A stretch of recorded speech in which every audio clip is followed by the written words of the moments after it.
Halo pemirsa, apa kabar hari ini? Semoga selalu sehat di masa pandemi ini dan selalu bersemangat untuk menjalani aktivitas. Bagi pemirsa yang harus tetap bekerja di luar rumah, jangan lupa menggunakan masker. Hari ini program Berita News Point hadir menjumpai Anda bersama saya, Amirah Dinda. Selama 30 menit ke depan, News Point akan menyajikan berita terbaru seputar Universitas Brawijaya dan Malang Raya. Jangan kemana-mana, keep on our channel News Point.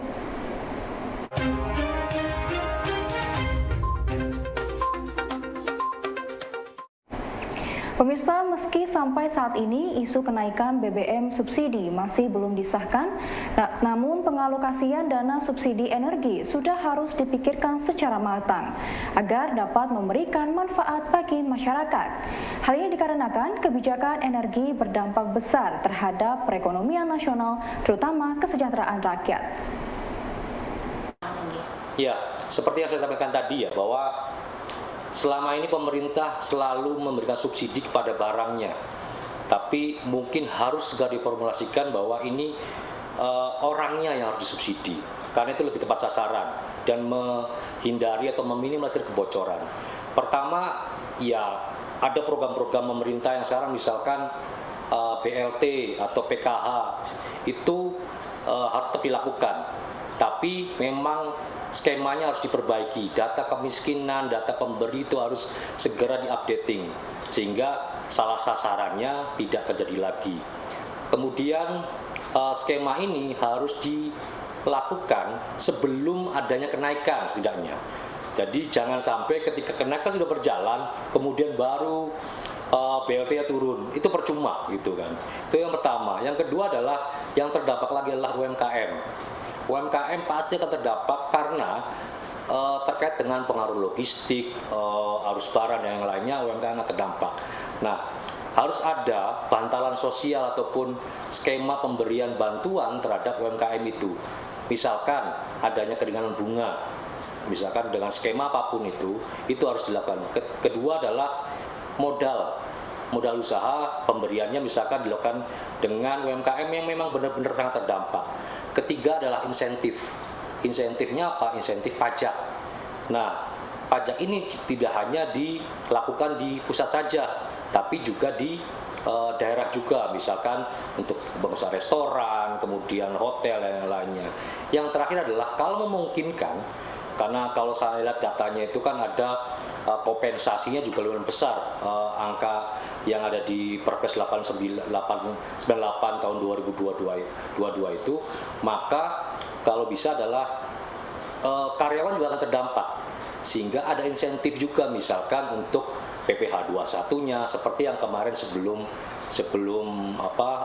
pemulihan ekonomi terjadi pada saat pandemi, sehingga karyawan juga terjaga, UMKM juga tetap bisa berdaya, dan masyarakat yang lainnya bisa kuat daya. Kegiatan Akademi Wirausaha Mahasiswa Merdeka atau AWMM merupakan program baru MBKM di mana UB menjadi salah satu dari 17 universitas yang dipercaya untuk menjadi tuan rumah AWMM. Selama 3 bulan, mahasiswa akan diberi pelajaran terkait pembuatan konsep dan model usaha yang diinginkan. Kegiatan ini dapat membantu mahasiswa untuk mendapatkan pengalaman terkait dengan strategi pengembangan usaha.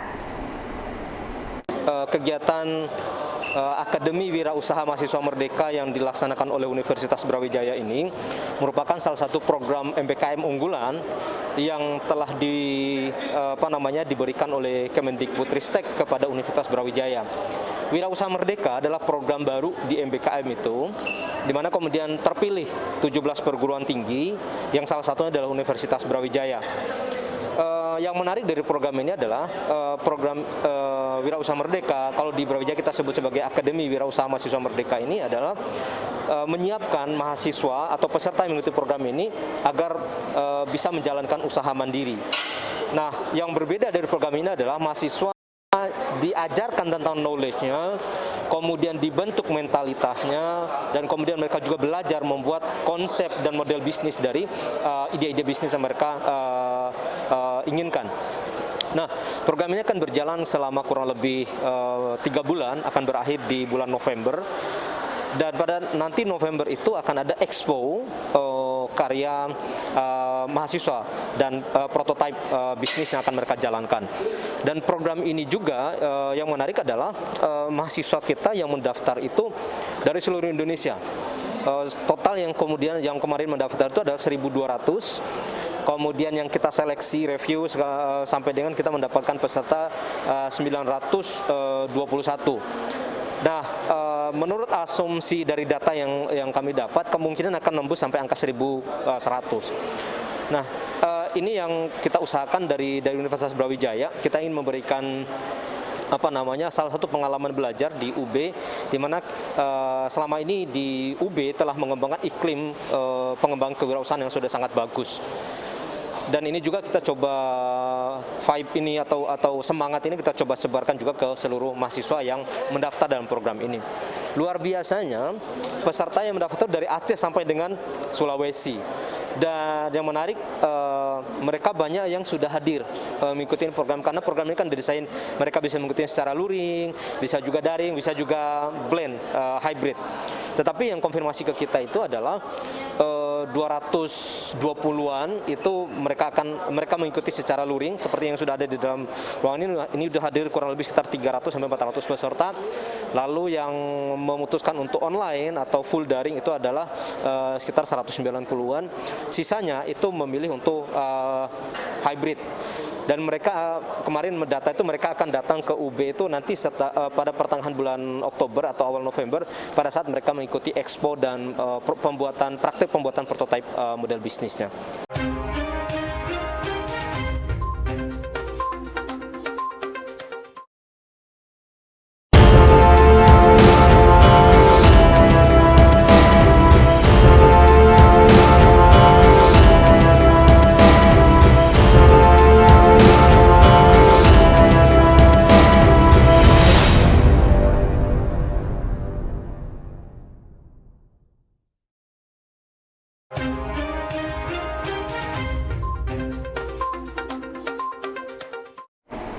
Pemirsa, program studi Teknologi Informasi Departemen Industri Kreatif dan Digital Fakultas Vokasi Universitas Brawijaya mendatangkan dosen tamu dari Computer Engineering Department Karabük University Turkey, Profesor Dr. Ismail Rakib Karas dalam program Visiting Professor 3-in-1. Kata Ketua International Relation Office FIUB, Rahmat Andri Atmoko, tema yang diangkat yakni implementasi teknologi informasi. Jadi kegiatan ini itu bagian dari pelaksanaan kegiatan tahunan 3-in-1 Visiting Professor yang tahun ini kami khususnya dari Departemen Industri Kreatif dan Digital Program Studi Teknologi Informasi itu mengundang profesor dari Karabük University dari Turki. Nah, kegiatan ini menjadi istimewa karena 3-in-1 tahun ini kita bisa laksanakan secara luring ya. Jadi kita khusus mengundang beliau profesor dari Turki untuk datang ke sini, begitu. Jadi tema atau materi yang diangkat dalam visiting professor kali ini dari Prof. Ismail dari Turki ini terkait dengan implementasi teknologi informasi untuk implementasi membantu di penerapan di GIS ya, Geographical Information System. Jadi lebih banyak membahas tentang penerapan teknologi informasi untuk pemetaan dan juga untuk indoor location system ya, sistem tracking lokasi untuk indoor, ruangan indoor. Nah, seperti itu. Tentunya karena yang hibah 3-in-1 ini ya, kita dari program studi teknologi informasi yang menjadi host, tentu saja ini bagian dari pengembangan dari keilmuan teknologi informasi yang dapat diimplementasikan salah satunya pada bidang pemetaan ya, Geographical Information System ya. Tentu saja nanti ini juga terkait dengan beberapa mata kuliah yang ada di program studi ini seperti di web programming ya dan pemrograman tentunya. Nah, seperti itu. Visiting Professor yang digelar oleh Program Studi Teknologi Informasi, Departemen Kreatif dan Digital Fakultas Vokasi Universitas Brawijaya ini diikuti oleh mahasiswa baru hingga mahasiswa semester 5 secara hybrid. Menurut Ketua International Relation Office FIUB, Rahmat Andri Atmoko, MT Choreographic Information System banyak dibutuhkan khususnya di instansi pemerintah maupun instansi swasta. Hal ini yang melatar belakangi kuliah tamu bertema pengembangan teknologi industri diadakan untuk mahasiswa FIUB. Untuk pesertanya kita buka ya untuk semua angkatan, mulai dari mahasiswa baru sampai mahasiswa semester 3 dan semester 5 juga. Jadi semua mahasiswa program studi teknologi informasi ikut terlibat ya dalam kuliah tamu ini. Begitu. Hari ini terkait dengan GIS ini kan menarik ya, jadi banyak dibutuhkan khususnya di instansi pemerintah ataupun di sektor swasta ya, untuk memudahkan proses pemetaan dan digitalisasi pemetaan lah seperti itu. Nah ini sebenarnya peran dari teknologi informasi itu besar karena kita harus ditantang untuk membuat platform yang memudahkan proses-proses di GIS ya, di Geographical Information System. Nah, jadi nanti pengembangannya adalah di pengembangan software sebenarnya, gitu.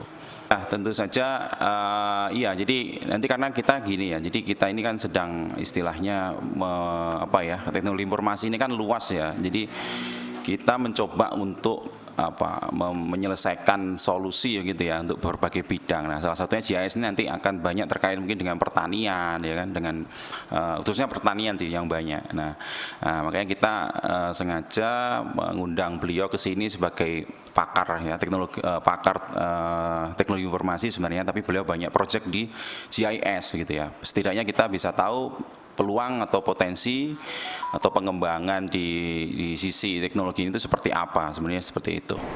Pada acara 3-in-1 yang dilaksanakan oleh Program Studi Teknologi Informasi, Departemen Kreatif dan Digital, Fakultas Vokasi Universitas Brawijaya, juga dilangsungkan penandatanganan Memorandum of Agreement di bidang riset dengan Laboratorium Riset Group yang dipimpin oleh dosen dari Computer Engineering Department Karabük University Turki, Profesor Dr. Ismail Rakib Karas. Ini juga luaran dari program 3-in-1 ini selain kuliah tamu juga ya. Jadi alhamdulillah kita juga menandatangani kesepakatan kerjasama.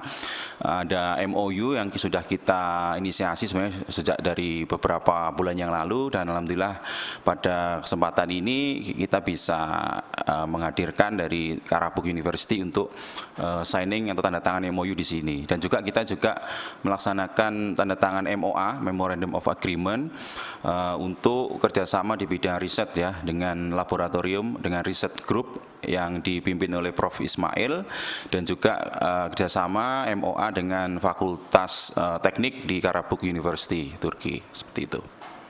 Jadi kita menghasilkan MOU dan MOA ya, dan MOA. Jadi MOU antara Universitas Brawijaya dengan Karabük University Turki, dan MOA antara Fakultas Teknik Karabük dengan Fakultas Vokasi Universitas Brawijaya. Nah, jadi ada dua kerjasamanya selama 5 tahun ya, selama 5 tahun gitu. Pasti kita sudah inisiasi kegiatannya ya, join conference ya. Beberapa waktu lalu juga Prof. Ismail menjadi keynote speaker dalam kegiatan kita. Kemudian beberapa kegiatan join conference, international conference yang dilaksanakan di sana juga melibatkan dosen dari Fakultas Vokasi. Dan ke depan adalah nanti akan lebih banyak di joint research dan juga staff and student exchange ya. Kita akan arahkan ke sana. Jadi mahasiswa kita mungkin bisa mengambil mata kuliah di sana, entah itu nanti online atau offline ya. Begitu juga mahasiswa di sana bisa mengambil mata kuliah di sini, baik itu offline atau offline. Nah, pengembangannya nanti kebanyakan nanti akan diarahkan ke inbound mobility program dan outbound mobility program, seperti itu. Oke, karena ini bagian juga dari tuntutan dari universitas ya, kita bagian dari internasionalisasi Universitas Brawijaya. Otomatis kami sebagai di fakultas ini juga dituntut untuk semakin banyak membangun jaringan atau relationship dengan khususnya dengan perguruan tinggi baik ya yang bereputasi di internasional. Karabag University ini termasuk salah satu top 10 ya di Turki yang merupakan universitas terbaik di Turki dan memiliki ranking yang bagus di dunia juga. Nah, ini bagian dari membangun jaringan atau links dengan universitas internasional yang bereputasi seperti itu. Nanti biasanya polanya yang akan kita create yang dalam waktu dekat mungkin dalam bentuk short class ya atau short exchange, seperti pada saat liburan semester kita bisa membuat summer course atau winter course seperti itu. Biasanya perkuliahan yang 1 sampai 2 minggu begitu ya. Nah, itu bisa kita laksanakan offline maupun online sebenarnya. Yang paling mungkin beberapa waktu lalu kita membuat online ya, bentuknya online dengan beberapa universitas di ASEAN gitu. Jadi mungkin polanya nanti akan seperti itu. Nah, bertahap nanti kita juga coba untuk staff exchange ya, maupun yang student exchange ya, yang bisa ke sana ataupun dari mereka ke sini seperti itu. Ya.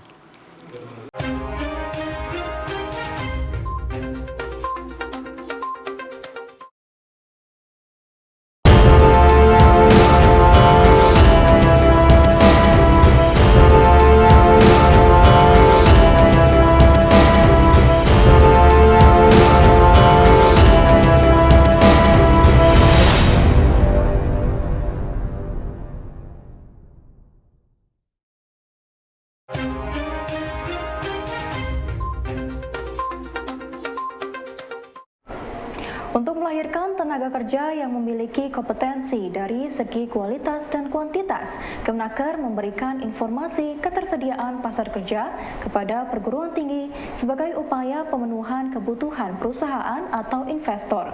Program ini pun disambut baik oleh Rektor UB. Menurut Profesor Widodo, informasi ketersediaan pasar kerja ini akan memberikan kemudahan bagi perguruan tinggi dalam meningkatkan kelayakan SDM sehingga memudahkan untuk penyerapan tenaga kerja. Terima kasih. Jadi ini kegiatan yang sangat bagus, yang sangat kita apresiasi. Kegiatan dari kementerian ini akan memberi kemudahan buat kita dari perguruan tinggi untuk meningkatkan visibility dari SDM dari lulusan kita, sehingga visibility itu yang menyebabkan lulusan kita akan lebih mudah terserap kerja. Nah, di samping terserap kerja yang dikembangkan oleh Kementerian Ketenagakerjaan ini diantaranya adalah untuk membentuk hub juga, beberapa hub, diantaranya adalah hub untuk bisnis. Sehingga ini mewadai juga bagi alumni-alumni yang ingin mengembangkan startup dan bisnis. Ini saya kira luar biasa kerjasama antara perguruan tinggi, Kemenaker, kemudian juga dengan dunia usaha dan dunia industri. Sehingga harapan kami ke depan ini akan berjalan sangat baik, memperbaiki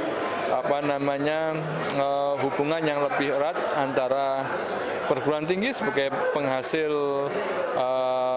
tenaga kerja, kemudian juga dunia usaha dan industri yang difasilitasi oleh Kementerian Ketenagakerjaan.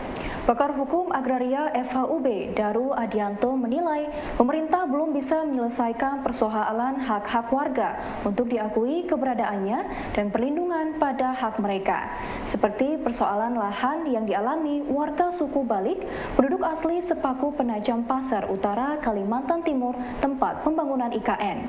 RUU Masyarakat Adat saat ini sedang didorong oleh pemerhati agraria untuk menjadi alternatif solusi. Pemerintah saat ini belum bisa menyelesaikan, belum tuntas menyelesaikan hak-hak warga untuk diakui keberadaannya. Sehingga ketika sudah menyelesaikan pengakuan keberadaan mereka, maka berikutnya adalah perlindungan terhadap hak mereka. Nah, tahap pertama ini yang kemudian ada kelompok-kelompok pemerhati agraria yang mendorong munculnya rancangan undang-undang masyarakat adat. Nah, undang-undang ini yang sampai saat ini baik pemerintah maupun dewan belum bisa membahasnya. Tapi saya kurang detail juga pertimbangan dan aspek politik yuridisnya kenapa belum ada pembahasan itu. Tapi rancangan dari beberapa kelompok sudah muncul tentang rancangan undang-undang masyarakat adat atau ada yang masyarakat hukum adat. Nah, dari situ eksistensinya sudah diakui keberadaannya, kemudian bagaimana haknya kemudian bisa dilindungi atau bisa dipenuhi oleh negara. Nah, terkait dengan kegiatan IKN, bahkan bukan hanya AMDAL yang disusun oleh pemerintah, yang saya ikuti dan saya pernah membaca ada dokumen KLAS, karena ini proyek besar, sebuah rencana besar. Perubahannya juga cukup masif, sehingga tidak cukup dengan sebuah AMDAL project. Sehingga pada saat itu pemerintah telah menyusun, jadi pemerintah sendiri karena sebagai pemrakarsa, menyusun sebuah kajian lingkungan hidup strategis. Nah, dari KLAS itu pun juga akhirnya sudah ada beberapa kali yang saya dengar, tapi sayangnya saya tidak mengikuti di lokasi. Sudah ada berbagai diskusi atau ya saya nggak tahu apa itu diklaim sebagai konsultasi publik. Namun sudah pernah dipaparkan, yang pernah saya lihat ya data-datanya, sudah pernah dipaparkan kepada akademisi di lokal dan sebagainya. Satu sisi bagi saya proses itu terus harus kita kawal bagaimana eksistensi masyarakat. Kalau memang itu ada, itu bisa diakui dan mendapatkan hak perlindungan. Nah, namun juga pada prakteknya, karena kita ini juga bukan kita ini maksudnya kita tahu dalam kehidupan nyata itu tidak semuanya sesuai dengan konsep dan sesuai dengan kenyataannya. Maksudnya gini, saya agak coba menghaluskan, saya nggak mau menuduh atau menuding ada kelompok-kelompok yang memanfaatkan situasi ya. Tetapi seringkali fakta data yang diajukan sebagai klaim itu sebetulnya juga perlu dibuktikan. Dr. Bekti Mulatiningsih, Academic Librarian in Australia, menceritakan perbedaan antara layanan perpustakaan di Australia. Berbeda dengan perpustakaan di Indonesia yang terdata, di Australia perpustakaan memiliki fungsi sosial, yakni aksesibilitas masyarakat umum untuk masuk dan menggunakan perpustakaan. Di samping itu, layanan yang diberikan perpustakaan pun difokuskan untuk umum. Hal ini disampaikan oleh Dr. Bekti Mulatiningsih pada workshop penyusunan RPS pada kurikulum baru Program Studi Ilmu Perpustakaan 2022. Layanan perpustakaan akademik di Australia itu sangat banyak, ada yang dan beda-beda gitu, tidak hanya untuk student, tidak hanya untuk dosen dan researcher, tapi juga ada untuk alumni, untuk umum, karena orang umum itu bisa bebas untuk masuk ke perpustakaan. Untuk masuk ke gedung perpustakaan pun tidak harus daftar, tidak harus isi formulir, tidak harus tanda tangan, bawa tas, mau makan, mau tidur juga terserah gitu. Ironisnya kemarin saya mampir ke UI mau melihat koleksi di sana tapi ditolak. Mudah-mudahan nanti ke depannya lebih banyak perpustakaan-perpustakaan di Indonesia yang berbasis inklusi sosial. Jadi tidak, walaupun perpustakaan di bawah institusi, tapi siapa saja boleh memanfaatkan fasilitasnya. Nah, untuk fokus, karena tadi yang saya bilang layanan itu kan sangat banyak, ya nggak mungkin juga kalau saya bahas satu-satu, jadi saya memfokuskan. Pemirsa, informasi tadi sekaligus menutup perjumpaan kita hari ini. Jangan lupa saksikan News Point setiap hari pukul 19.30 waktu Indonesia Barat hanya di UB TV, Televisi Pendidikan Universitas Brawijaya. Saya Aminah Dinda dan seluruh kru yang bertugas pamit undur diri. Tetap patuhi protokol kesehatan, wajib menggunakan masker. Terima kasih dan selamat beraktivitas.